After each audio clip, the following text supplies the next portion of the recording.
വീഡിയോയിൽ ഒരു quick updates ആണ്. ഈ ക്വിക്ക് അപ്ഡേറ്റ്സ് അഥവാ ഫയർ അപ്ഡേറ്റ്സ് എന്നൊക്കെ നമുക്ക് പറയാം. അതായത് ഈ വീഡിയോ വലിയ ലെങ്ത് ഉള്ള വീഡിയോ ആയിരിക്കില്ല, ചെറിയ വീഡിയോ ആണ്.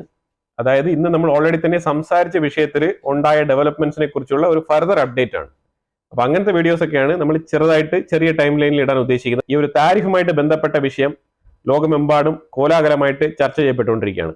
ആക്ച്വലി നമ്മൾ നോക്കിക്കഴിഞ്ഞാൽ സ്റ്റോക്ക് മാർക്കറ്റ് നല്ല രീതിയിലുള്ള ഇടിവ് രേഖപ്പെടുത്തുകയാണ്. ആ രീതിയിൽ ഇന്ത്യ ഉൾപ്പെടെ ആഗോളതലത്തിൽ തന്നെ നല്ല രീതിയിലുള്ള ഇടിവുണ്ട്. അതിലുപരിയായിട്ട് സ്വർണത്തിലേക്കുള്ള നിക്ഷേപം വരെ സ്റ്റോപ്പ് ആയിരിക്കുന്ന അവസ്ഥയാണ്. സ്റ്റോപ്പ് മീൻസ് ഫുള്ളി സ്റ്റോപ്പ് ആയിട്ടുള്ള കുറവ് രേഖപ്പെടുത്തിയിരിക്കുന്ന അവസ്ഥയാണ്. അമേരിക്കയുടെ ഭാഗത്ത് നിന്ന് ഒരുപാട് എക്സ്പ്ലനേഷൻസ് ഇങ്ങനെ ഓരോ മണിക്കൂറിലും ബുള്ളറ്റിൻസ് ആയിട്ട് പുറത്തു വന്നുകൊണ്ടിരിക്കുകയാണ്. അപ്പൊ ഇതിനകത്ത് ട്രംപിന്റെ എക്സ്പെക്ടേഷൻസ് എന്താണെന്നുള്ളത് ഞാൻ ആദ്യമേ പറഞ്ഞു വെച്ചേക്കാം. അതായത് മാർക്കറ്റ് ഇടിയുന്ന നിങ്ങൾ കാണുന്നില്ലേ, ഇതിങ്ങനെ ഇതേ അവസ്ഥ തുടർന്നു കഴിഞ്ഞാൽ എന്തായിരിക്കും സംഭവിക്കുക? അമേരിക്കയെ ബേസ് ചെയ്തിട്ടാണല്ലോ ബാക്കിയുള്ള എക്കണോമി എല്ലാം നിലനിന്ന് പോകുന്നത്. അമേരിക്കയിൽ റിസഷൻ ഉണ്ടാവാനും അമേരിക്കയിലെ ഇൻഫ്ലേഷൻ ഉണ്ടാവാനും അതിലുപരിയായിട്ട് ഗ്ലോബൽ റിസഷൻ ഉണ്ടാവാനുള്ള സാധ്യത വളരെ കൂടുതലല്ലേ എന്നുള്ള ചോദ്യങ്ങളൊക്കെയാണ് ഉന്നയിക്കുന്നത്. അപ്പൊ ട്രംപിന്റെ ഭാഗം പറഞ്ഞാൽ ഇത് വെറും പ്രാഥമികമായിട്ടുള്ള കാര്യങ്ങൾ മാത്രമാണ്. നമ്മളുടെ കൺട്രി നല്ല രീതിയിലുള്ള വെൽത്തിലേക്ക് പോകും. ട്രംപ് ഉദ്ദേശിക്കുന്നത് 5 മുതൽ 7 ട്രില്യൺ വരെ അവരുടെ എക്കണോമിയിലേക്ക് ഈ ഒരു താരിഫിൽ നിന്നുമുള്ള ലാഭം ഉണ്ടാവും എന്നാണ് പുള്ളി ഉദ്ദേശിക്കുന്നത്. സർപ്ലസ് ഉണ്ടാവും. പുള്ളി പറയുന്നത് ശരിയാണ്, 100% ശരി തന്നെയാണ്. അതായത് ഒരു താരിഫ്, അതായത് ഈ ബിസിനസ് ഇതേ ലെവലിൽ മുന്നോട്ട് പോയി കഴിഞ്ഞാൽ, ഇതേ വോളിയം ഓഫ് ട്രേഡ് ഇപ്പൊ നടന്നുകൊണ്ടിരിക്കുന്ന വോളിയം ഓഫ് ട്രേഡ് നടന്നു കഴിഞ്ഞാൽ 5 മുതൽ 7 ട്രില്യൺ വരെയൊക്കെ അമേരിക്കയ്ക്ക് ഈ ഒരു താരിഫിൽ നിന്നും നേട്ടമുണ്ടാക്കാൻ പറ്റും. പക്ഷേ ഇതിനകത്ത് വേറൊരു വിഷയമുള്ളത്, ഈ ബിസിനസ് ഇതേ വോളിയമിൽ തന്നെ നടക്കണം. ഈ ബിസിനസ് വോളിയം കുറഞ്ഞാൽ ഈ ലാഭവിഹിതത്തിലും കുറവുണ്ടാവും. ഇതൊരു സൈഡിൽ. ഓക്കെ, ഇനി ഇത് ഒരു 4-5 വർഷത്തേക്ക് ഗവൺമെന്റ് ഇതേ പോളിസി അങ്ങ് തുടരുകയാണെന്ന് വെച്ചോ. അപ്പൊ ഈ 4-5 വർഷമായിട്ട് ഈ 5 മുതൽ 7 ട്രില്യൺ വരെ ഇങ്ങനെ അവർക്ക് പെർ ഇയർ ഇങ്ങനെ കിട്ടിക്കൊണ്ടിരിക്കുകയാണ് അമേരിക്കയ്ക്ക്. ഓക്കെ, അത് കിട്ടിക്കൊണ്ടിരിക്കട്ടെ. അപ്പൊ അതിൽ സർപ്ലസ് കൂടി ഗവൺമെന്റിന്റെ ട്രഷറിയുടെ കയ്യിൽ നല്ല രീതിയിലുള്ള പൈസ ഉണ്ടാവും. ഓക്കെയാണ്. പക്ഷേ ഈ പൈസ എങ്ങനെയാണ് ജനങ്ങളിലേക്ക് ഉപയോഗിക്കാൻ പോകുന്നത്? ഇപ്പോഴാണ് നമ്മൾ മെയിൻ ആയിട്ടുള്ള ഫാക്ടിലേക്ക് വരുന്നത്. മെയിൻ ആയിട്ടുള്ള ഫാക്ട് എന്താണെന്ന് പറഞ്ഞാൽ, ഈ താരിഫ് കൊണ്ടുവന്നത് എന്തുകൊണ്ടാണ്? അമേരിക്കയിലുള്ള കമ്പനികൾ അഥവാ പുറം രാജ്യത്തുള്ള കമ്പനികൾ ആയിക്കോട്ടെ, വേറെ രാജ്യങ്ങളിൽ മാനുഫാക്ചറിങ് ചെയ്ത് അമേരിക്കയ്ക്ക് കയറ്റി അയക്കുമ്പോഴത്തേക്കും അവർ ഫേസ് ചെയ്യുന്ന ഒരു താരിഫ് വിഷയമുണ്ട്. ആ താരിഫ് വിഷയം കൂടെ കാൽക്കുലേറ്റ് ചെയ്ത് നോക്കുമ്പോഴത്തേക്കും നിലവിൽ കൊടുത്തുകൊണ്ടിരിക്കുന്ന പ്രൈസിനേക്കാളും അവർക്ക് ലാഭകരമായിട്ട് അത് വിൽക്കാൻ പറ്റത്തില്ല എന്ന് മനസ്സിലായി കഴിഞ്ഞാൽ, മാക്സിമം അമേരിക്കൻ കമ്പനികളെങ്കിലും അമേരിക്കയുടെ ഉള്ളിലേക്ക് തിരിച്ചു പോയി അവിടെ മാനുഫാക്ചറിങ് യൂണിറ്റ് സ്ഥാപിക്കുകയും അതിലൂടെ അമേരിക്കയുടെ ഉള്ളിലേക്കുള്ള ഡൊമസ്റ്റിക് പ്രൊഡക്ഷൻ വർദ്ധിപ്പിക്കുകയും ആ രീതിയിൽ അമേരിക്കയ്ക്ക് ഉള്ളിലെ ജോലി സാധ്യത വർദ്ധിപ്പിക്കാനും അങ്ങനെ അവരുടെ പുരോഗതിക്ക് വേണ്ടിയിട്ടുള്ള മേക്ക് അമേരിക്ക ഗ്രേറ്റ് അഗൈൻ അതാണ് ഉദ്ദേശിക്കുന്നത്. അപ്പൊ ഇതുപോലെ എത്ര കമ്പനികൾ പോവും എന്നുള്ളതാണ് ചോദിച്ചിരുന്നത്. സ്മോൾ മീഡിയം എന്റർപ്രൈസസ് ഒന്നും തന്നെ പോകാൻ പോകുന്നില്ല. കാര്യം അവിടെ അമേരിക്കയുടെ ഉള്ളിൽ പോയി മാനുഫാക്ചറിങ് ചെയ്ത് കഴിഞ്ഞാൽ അതിന്റെ പ്രൊഡക്ഷൻ കോസ്റ്റ്, സാലറി, ഇതേപോലത്തുള്ള കാര്യങ്ങൾ, ആ എക്സ്പെൻസസ് മീറ്റ് ചെയ്യാനുള്ള കപ്പാസിറ്റി കമ്പനികൾക്ക് ഉണ്ടാവില്ല. കാരണം ഡോളർ ബേസ്ഡ് എക്കോണമിയാണ്. ഡോളർ ബേസ്ഡ് എക്കോണമിയിലും റുപ്പീസ് ബേസ്ഡ് എക്കോണമിക്കും തമ്മിൽ നല്ല രീതിയിലുള്ള വ്യത്യാസമുണ്ട്. 87 രൂപയുടെ വ്യത്യാസമില്ലേ? അപ്പൊ അത് വലിയ വ്യത്യാസമാണ്. അപ്പൊ അതുകൊണ്ട് ആൾക്കാർ പെട്ടെന്നൊന്നും അങ്ങനെ കയറി പോകത്തില്ല. 26% താരിഫ് എന്ന് പറഞ്ഞാൽ തന്നെയും. അതായത് താരിഫ് മാത്രം ഇവിടെ നോക്കിയാൽ പോരാ, ഇതിലുപരിയായിട്ട് സ്കിൽഡ് വർക്കർ വേണം. അതായത് ആ ജോലി ചെയ്യാൻ കപ്പാസിറ്റി ഉള്ള ടെക്നീഷ്യൻസ് വേണം. അപ്പൊ ഇതെല്ലാം തന്നെ, ഈ സ്കിൽഡ് ലേബേഴ്സ് ഇതെല്ലാം തന്നെ ഇവിടെ ഒരു വലിയ വിഷയമാണ്. അപ്പൊ ഇതിങ്ങനെ നിലനിൽക്കെ തന്നെ 5 മുതൽ 7 ട്രില്യൺ എക്സ്പെക്ട് ചെയ്യുന്ന ഡൊണാൾഡ് ട്രംപ് അത് കിട്ടുമെന്ന് ഉറച്ചു വിശ്വസിക്കുന്നു. ഓക്കെ, നമുക്കും തൽക്കാലം അങ്ങനെ പ്രതീക്ഷിക്കാം. ആ ഒരു വരുമാനം യുഎസിന്റെ ട്രഷറിക്ക് തന്നെ പോട്ടെ എന്ന് തന്നെ വിചാരിക്കാം. ഈ വരുമാനത്തിൽ കുറവൊന്നും രേഖപ്പെടുത്തുന്നില്ല എന്ന് തന്നെ കരുതിക്കോ.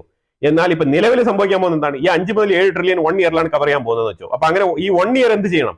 ഈ 1 ഇയർ ആൾക്കാർ എന്ത് ചെയ്യും? ഈ അമേരിക്കയുടെ ഉള്ളിലുള്ള ജനങ്ങൾ അവരുടെ നിത്യേന ചെലവിൽ നിന്നും പൈസ കൂടുതൽ മുടക്കേണ്ട അവസ്ഥയാണ് പർച്ചേസിങ്ങിന് വേണ്ടിയിട്ട്. അപ്പൊ അതേസമയം എന്താണ് സംഭവിക്കുക? $3000 മുതൽ $7000 അവരുടെ പോക്കറ്റിൽ നിന്നും അഡീഷണൽ സ്പെൻഡ് ചെയ്യേണ്ട ഒരു അവസ്ഥയിലേക്ക് തള്ളപ്പെടുകയാണ്.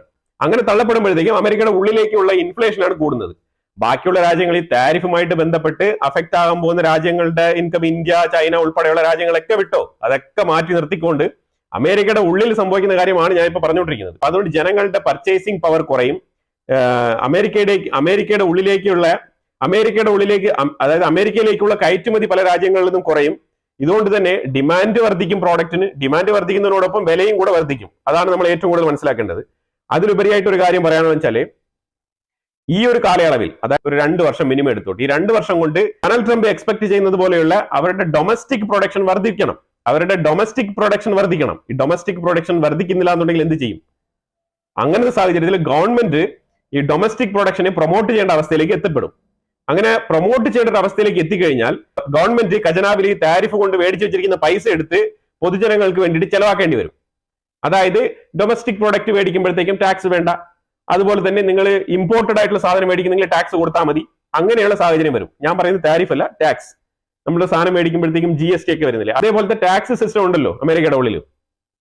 അപ്പൊ ഒരു ടാക്സ് ഡൊമസ്റ്റിക് പ്രോഡക്റ്റിന് ഒഴിവാക്കേണ്ട സാഹചര്യം വരും. അല്ലാതെ ഡൊമസ്റ്റിക് പ്രോഡക്റ്റിനെ ഒരിക്കലും പ്രൊമോട്ട് ചെയ്യാൻ പറ്റില്ല. പ്രൊമോട്ട് ചെയ്യാൻ വേണ്ടിയിട്ട് ഈ ഖജനാവിൽ മേടിച്ചു വെച്ചിരിക്കുന്ന പൈസയിൽ നല്ലൊരു ശതമാനം മുടക്കേണ്ടി വരും. അമേരിക്കൻ ജനങ്ങൾക്ക് ഒരിക്കലും ഡയറക്റ്റ് ആയിട്ട് ഒരു ടാക്സ് ഡിഡക്ഷൻ ബെനിഫിറ്റ് കിട്ടാൻ പോകുന്നില്ല. അത് ഒരിക്കലും ഇല്ല. ടാക്സ് ഡിഡക്ഷൻ ബെനിഫിറ്റ് കിട്ടും. അഥവാ ഡൊമസ്റ്റിക് പ്രോഡക്റ്റ് നിങ്ങൾ പർച്ചേസ് ചെയ്യുകയാണെന്നുണ്ടെങ്കിൽ, അത് ഏത് കൊള്ളാത്ത പ്രോഡക്റ്റ് ആണെങ്കിലും ഏത് ക്വാളിറ്റി ഇല്ലാത്ത പ്രോഡക്റ്റ് ആണെങ്കിലും നിങ്ങൾ ഡൊമസ്റ്റിക് പ്രോഡക്റ്റ് മേടിച്ചു കഴിഞ്ഞാൽ ചിലപ്പം ടാക്സ് ബെനിഫിറ്റ് കിട്ടും. ഇപ്പൊ തന്നെ അമേരിക്കയുടെ ഉള്ളിൽ നല്ല രീതിയിലുള്ള ഇൻഫ്ലേഷൻ ആണ്. മുട്ടയൊക്കെ പല സ്റ്റോറുകളിൽ നോക്കിക്കഴിഞ്ഞാൽ 3 മുട്ടയ്ക്ക് കൂടുതൽ മേടിക്കാൻ പറ്റാത്ത അവസ്ഥയൊക്കെ ഉണ്ട്. കാരണം അവിടെ ബാഡ് ഫ്ലൂ വന്ന്, അതായത് ഈ പക്ഷിപ്പനി വരുന്നത് കൊണ്ട് തന്നെ അവിടെ ഒന്നാമത് കോഴിയല്ല, മനുഷ്യന്മാർക്ക് തന്നെ അവിടെ ഇമ്മ്യൂണിറ്റി വളരെ കുറവാണ്. കാരണം ആ രീതിയിൽ ഇപ്പൊ ഇന്ത്യയിലൊക്കെ കോവിഡ് വന്നപ്പോഴത്തേക്ക് നമ്മൾ കണ്ടതല്ലേ, ഏറ്റവും കൂടുതൽ കോവിഡ് ഇമ്പാക്ട് ഉണ്ടാക്കിയത് അമേരിക്കയിലാണ്. കാരണം നമ്മൾക്കാണെങ്കിൽ അത് ഇന്ത്യൻ കമ്മ്യൂണിറ്റി എന്നൊക്കെ പറഞ്ഞാൽ കുറച്ചുകൂടെ എക്സ്പോസ്ഡ് ആണ്. അപ്പൊ അതുകൊണ്ട് നമുക്ക് കുറച്ചുകൂടെ ഇമ്മ്യൂണിറ്റി ഉണ്ട്, ഹാഡ് ഇമ്മ്യൂണിറ്റി ഒക്കെ കുറെ ഉണ്ട് നമുക്ക്. പക്ഷേ ആ രീതിയിലല്ലാത്ത, അതായത് കുറച്ച് ഹൈജീനിക് ആയിട്ട് എപ്പോഴും ജനിച്ച് വളർന്ന കുട്ടികൾക്ക് ഇമ്മ്യൂണിറ്റി കുറച്ച് കുറവായിരിക്കും. അത് താരതമ്യേന അങ്ങനെ തന്നെയാണ്. കാരണം അവർ ഒരുപാട് എക്സ്പോസ്ഡ് ആയിട്ടുണ്ടാവില്ല. അപ്പൊ അതുകൊണ്ട് അവർക്ക് കുറച്ച് ഇമ്മ്യൂണിറ്റി കുറവായിരിക്കും. ഇത് തന്നെയാണ് ഈ കോവിഡിലും സംഭവിച്ചത്. ഇതേപോലെ അമേരിക്കയിലെ കോഴിക്ക് വരെ ഇമ്മ്യൂണിറ്റി കുറവാണ്. അവിടെ എപ്പോഴും ഇങ്ങനെ പക്ഷിപ്പനി വരിക, അതിലൂടെ കുറെ കോഴികൾ എപ്പോഴും ചത്തൊടുങ്ങും. അതുകൊണ്ട് തന്നെയാണ് ഈ മുട്ടയുടെ ദാരിദ്ര്യം അവിടെ ഉണ്ടാകുന്നത്. കാരണം മെക്സിക്കൻ ബോർഡറിൽ നിന്നും അമേരിക്കയുടെ ഉള്ളിലേക്ക് മുട്ടയുടെ സ്മഗ്ലിംഗ് നടക്കുന്നുണ്ട്. ഇതൊക്കെ നടക്കുന്നുണ്ട്. നിങ്ങൾക്ക് അറിയാവുന്ന ആൾക്കാരുണ്ടെങ്കിൽ നിങ്ങൾ അമേരിക്കയിൽ മെസ്സേജ് ഇട്ട് ചോദിക്കുമ്പോൾ മനസ്സിലാവും. അതായത് അവിടെ മെക്സിക്കോ ബോർഡറിൽ നിന്നും മനുഷ്യക്കടത്ത്, മരുന്ന് കടത്ത്, ഇതിലൊക്കെ ഉപരിയായിട്ട് മുട്ടക്കടത്തും നടക്കുന്നുണ്ട് എന്നുള്ളതാണ് വാർത്തകളിൽ പൊതുവെ വരുന്നത്. കാര്യം അത്ര ഷോർട്ടേജ് ആണ് അവിടെ മുട്ട. ഈ മുട്ട പ്രശ്നം യൂറോപ്യൻ യൂണിയൻ ഉൾപ്പെടെ പല രാജ്യങ്ങളുമായിട്ട് ഡൊണാൾഡ് ട്രംപ് ഡിസ്കസ് ചെയ്ത് ഫെഡപ്പായ വിഷയവും കൂടിയാണ്. അപ്പൊ ഇങ്ങനെയൊക്കെ വിഷയങ്ങളുണ്ട്. അപ്പൊ ഞാൻ പൊതുവെ ഇത് പറഞ്ഞു വന്നപ്പോൾ ഇത് പറഞ്ഞതേ ഉള്ളൂ. എങ്ങനെയാണ് ഡൊമസ്റ്റിക് പ്രൊഡക്ഷൻ അവിടെ വർദ്ധിപ്പിക്കുക? 2 വർഷത്തിനുള്ളിൽ അമേരിക്കയുടെ ഉള്ളിൽ മാനുഫാക്ചറിംഗ് യൂണിറ്റുകൾ, അതുപോലെ തന്നെ ഒരുപാട് കമ്പനികൾ ഡൊമസ്റ്റിക് പ്രൊഡക്ഷൻ ഇതൊക്കെ വർദ്ധിപ്പിച്ചില്ല എന്നുണ്ടെങ്കിൽ ഈ ഡൊണാൾഡ് ട്രംപ് ഇപ്പൊ ഇംപ്ലിമെന്റ് ചെയ്തിരിക്കുന്ന ഈ ഒരു താരിഫ് പരാജയമായി തീരുമെന്നുള്ളത് 100% ഉറപ്പുള്ള കാര്യമാണ്. പക്ഷെ അതിലുപരിയായിട്ട് നേരെ മറിച്ചാണ് നടക്കുന്നുണ്ടെങ്കിൽ, അത് 2 വർഷത്തിനുള്ളിൽ അവർക്ക് ഇനഫ് ക്വാണ്ടിറ്റി കമ്പനികൾ, പ്രത്യേകിച്ച് MSME സെക്ടറിലുള്ള കമ്പനികൾ അമേരിക്കയുടെ ഉള്ളിൽ കൂടുതൽ ഡൊമസ്റ്റിക് പ്രൊഡക്ഷനിലേക്ക്, അവരുടെ ഓൺ മാനുഫാക്ചറിംഗിലേക്ക് കൊണ്ടുപോകാൻ കഴിഞ്ഞാൽ, എന്നാൽ ഈ ഒരു താരിഫ് പ്ലാന് നല്ല രീതിയിൽ വിജയകരമായിട്ട് മുന്നോട്ട് കൊണ്ടുപോകാം. പക്ഷെ അത് എല്ലാ കാലത്തേക്കും ഈ ഒരു മാനുഫാക്ചറിംഗ് കമ്പനികളെ പരിപോഷിപ്പിച്ച് അമേരിക്കയുടെ ഉള്ളിൽ തന്നെ നിലനിർത്താൻ കഴിയണം. എന്നാൽ മാത്രമേ ഇത് സാധിക്കൂ. പഴയ കാലത്തെ കഥയൊക്കെ പറഞ്ഞുകൊണ്ട് വന്നിട്ട് കാര്യമില്ല. കാര്യം അന്നത്തെ ഒരു ഇൻഫ്ലേഷൻ ലെവലോ അന്നത്തെ ഒരു മണി വാല്യൂ അല്ല ഇന്നുള്ളത്. അപ്പൊ അതുകൊണ്ട് തന്നെ ഇതിൽ ഒരുപാട് കോംപ്ലക്സ് ആയിട്ടുള്ള കാര്യങ്ങളുണ്ട്. ട്രംപ് തന്നെ നേരിട്ട് പല കാര്യങ്ങളും പറയുന്നുണ്ട്. അയാൾ ഒരു 7 ട്രില്യൺ ആണ് മെയിൻ ആയിട്ടും ഈ ഒരു താരിഫിൽ നിന്നും ഉദ്ദേശിക്കുന്നത്. അമേരിക്ക പോലത്തെ ഒരു രാജ്യത്തിന് 7 ട്രില്യൺ എന്ന് പറയുന്നത് ചെറിയൊരു തുക തന്നെയാണ്, വലിയ തുകയൊന്നുമില്ല. അവരുടെ എക്കോണമി എന്ന് പറഞ്ഞാൽ അറിയാലോ, അത്ര വലിയ GDP ആണ്. 27-28 ഏതാണ്ട് 30 ട്രില്യൺ എക്കോണമി ഉള്ള രാജ്യമാണ് അമേരിക്ക എന്ന് പറയുന്നത്. മാർക്കറ്റ് സ്റ്റേബിൾ ആവും, അതിന് കുറച്ച് ടൈം എടുക്കും. ഇന്ത്യൻ റുപ്പിയുടെ മൂല്യം കുറച്ച് ഇടിയും, അത് ഉറപ്പാണ്. ഒരു 90, 92, 95 വരെ പോയാലും കുഴപ്പമില്ല. പക്ഷെ കുറച്ച് കഴിയുമ്പോൾ സ്റ്റേബിൾ ആവാനുള്ള സാധ്യതയുണ്ട്.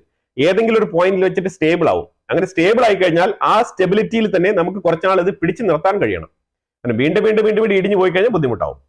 ഏതെങ്കിലും ഒരു പോയിന്റിൽ, എത്ര വേണമെങ്കിലും ഇടിഞ്ഞോട്ടെ ബിഗിനിങ്ങിൽ, അത് ഇടിഞ്ഞൊരു പരിധിയിൽ എത്തുമ്പോഴത്തേക്കും അത് എവിടെയെങ്കിലും ഒരു പോയിന്റിൽ, ഈവൻ 98 അത് സ്റ്റേബിൾ ആവണം. അങ്ങനെ സ്റ്റേബിൾ ആയി നിന്ന് കഴിഞ്ഞാൽ നമുക്ക് കുറച്ചുകൂടെ ഇൻവെസ്റ്റ്മെന്റ് സെക്യൂർ ആയിട്ട് കൊണ്ടുവരാൻ കഴിയും. അതല്ല, സ്റ്റേബിൾ അല്ല, അത് വോളറ്റൈൽ ആയിട്ട് അങ്ങോട്ടും കൂടി ചാടിക്കളിക്കുകയാണെന്നുണ്ടെങ്കിൽ ബുദ്ധിമുട്ടാവും. ഇന്ത്യയുടെ അവസ്ഥയും നമ്മൾ ഉദ്ദേശിച്ച പോലെയുള്ള ഗ്രോത്തിലേക്ക് പോവില്ല. അതാണ്. അതിലുപരിയായിട്ട് ഇൻഫ്ലേഷൻ കൂടെ ഇന്ത്യക്കുള്ളിൽ കൂടും. അതിലുപരിയായിട്ട് നമുക്ക് ഏറ്റവും കൂടുതൽ നമ്മൾ ഫുഡ് പ്രോഡക്ട്സിനൊന്നും നമുക്ക് വലിയ രീതിയിലുള്ള പ്രശ്നങ്ങളൊന്നും ഉണ്ടാവത്തില്ല. കാരണം ഏറ്റവും കൂടുതൽ ഇന്ത്യക്കുള്ളിൽ 60% ഡൊമസ്റ്റിക് പ്രൊഡക്റ്റ് തന്നെയാണ് നമ്മൾ ഉപയോഗിക്കുന്നത്. അപ്പൊ അതുകൊണ്ട് തന്നെ അതിൽ വലിയ കാര്യമൊന്നുമില്ല. പക്ഷേ മറ്റുള്ള ഇറക്കുമതി ചെയ്യുന്ന സാധനങ്ങളുമായിട്ട് ബന്ധപ്പെട്ടാണ് നമുക്ക് ഈ ഒരു പ്രശ്നം വരുന്നത്. ഇപ്പൊ നടന്നുകൊണ്ടിരിക്കുന്ന ഒരു ഗ്രോത്ത് ഇന്ത്യയുടെ റുപ്പി സ്റ്റേബിൾ ആകുന്നത് വരെ സ്ലോ ഡൗൺ ആകാനുള്ള സാധ്യത വളരെ കൂടുതലാണ്. സെലൻസ്കിയുടെ വിഷയമാണ്. സെലൻസ്കി സൗത്ത് ആഫ്രിക്ക വിസിറ്റ് ചെയ്ത് നോർത്തേൺ പ്ലാറ്റിനം ലിമിറ്റഡ് എന്ന് പറഞ്ഞൊരു കമ്പനി, നോർത്തേൺ പ്ലാറ്റിനം ലിമിറ്റഡ്, ഈ ഒരു കമ്പനിയിൽ ഏതാണ്ട് 27 ബില്യൺ റൺസ് എന്ന് പറയുന്നത് സൗത്ത് ആഫ്രിക്കൻ കറൻസിയാണ്. അത് ഡോളറിൽ കൺവേർട്ട് ചെയ്ത് കഴിഞ്ഞാൽ ഏതാണ്ട് ഒരു 15-16 ബില്യണോളം വരും. അത്രയും മൂല്യമുള്ള എമൗണ്ട് ഇൻവെസ്റ്റ് ചെയ്തുകൊണ്ട് ഈ കമ്പനിയിൽ, നോർത്തേൺ പ്ലാറ്റിനം ലിമിറ്റഡ് എന്ന് പറഞ്ഞ കമ്പനിയിൽ 51% സ്റ്റേക്ക് സ്വന്തമാക്കിയിരിക്കുകയാണ്. ഇതിനെക്കുറിച്ചുള്ള ചർച്ചകളും ഇതിനെക്കുറിച്ചുള്ള ഡിസ്കഷൻസ് ഒക്കെ നടക്കുന്നുണ്ട്. ഇത് ഫർദർ ആയിട്ട് എങ്ങോട്ടാണ് ഈ സ്റ്റോറി ഡെവലപ്പ് ആയി പോകുന്ന അറിയത്തില്ല. അടുത്ത വിസിറ്റ് എന്ന് പറഞ്ഞാൽ ഏപ്രിൽ 10 തീയതിയാണ് പ്ലാൻ ചെയ്തിരിക്കുന്നത്. ഏപ്രിൽ 10 സൗത്ത് ആഫ്രിക്കയ്ക്ക് വീണ്ടും വിസിറ്റ് ചെയ്യുന്നുണ്ട് സെലൻസ്കി.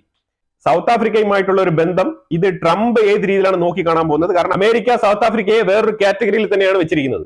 അപ്പൊ ആ രീതിയിൽ ഇത് കുറച്ച് കുഴഞ്ഞു മറിഞ്ഞ ഒരു അവസ്ഥയിലേക്ക് പൊയ്ക്കൊണ്ടിരിക്കുകയാണ്. ഈ ഒരു വിഷയം ഗ്ലോബൽ ഫോക്കസ് ആയിട്ട് ചർച്ച ചെയ്യപ്പെടുന്നുണ്ട്. സെലൻസ്കിയുടെ ഈ സോഴ്സ് ഓഫ് ഫണ്ടിങ് വരെ ഇപ്പൊ ചോദ്യം ചെയ്യപ്പെടുന്ന അവസ്ഥയിലാണ്. ഏപ്രിൽ 10 ഒന്നുകൂടെ സൗത്ത് ആഫ്രിക്ക വിസിറ്റ് ചെയ്യുന്നുണ്ട്. ആ വിസിറ്റിൽ ഉക്രൈന്റെ പബ്ലിക് ഇൻട്രസ്റ്റുമായിട്ട് ബന്ധപ്പെട്ടുള്ള കാര്യങ്ങളുമായിട്ട് അവിടെ ഡിസ്കസ് ചെയ്യാനാണ് പോകുന്നത്. ഉക്രൈനിൽ നിന്നൊരു ടീം തന്നെയാണ് സൗത്ത് ആഫ്രിക്ക വിസിറ്റ് ചെയ്യുന്നത്.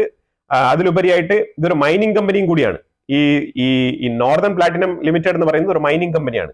ഈ മൈനിങ് കമ്പനിയിലൂടെ ഇവർ ലക്ഷ്യമിടുന്നത് ന്യൂക്ലിയർ വെപ്പൺ എന്ന് പറഞ്ഞ ആ ഒരു സ്വപ്നം യാഥാർത്ഥ്യമാക്കാൻ കഴിയുമോ എന്നുള്ള രീതിയിലേക്ക് അവർ ചിന്തിക്കുന്നുണ്ട്. വിശദമായിട്ടുള്ള വിവരങ്ങൾ ഞാൻ റഷ്യ ഉക്രൈൻ വിഷയത്തിൽ അപ്ഡേറ്റ് ചെയ്യാം. അഭിപ്രായങ്ങൾ കമന്റ് ബോക്സിൽ രേഖപ്പെടുത്തുക. അടുത്ത വിഷയമായിട്ട് വരാം. Thank you so much.